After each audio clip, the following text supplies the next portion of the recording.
Het jy al ooit gewonder hoekom sommige projekte die beste verskaffers lok terwyl ander nie? Die geheim lê dikwels in 'n goed opgestelde versoek om voorstel, RFP.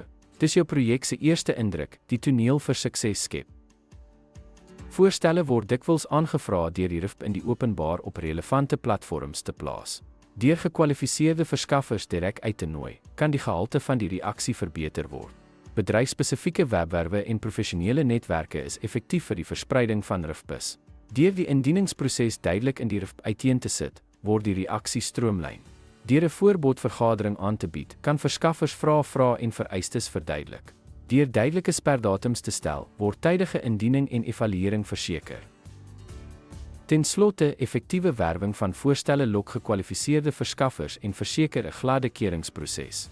Deur duidelike geteikende metodes te gebruik, optimaliseer jy die kanse om die regte projekvennoot te vind. Dankie dat jy by ons aangesluit het.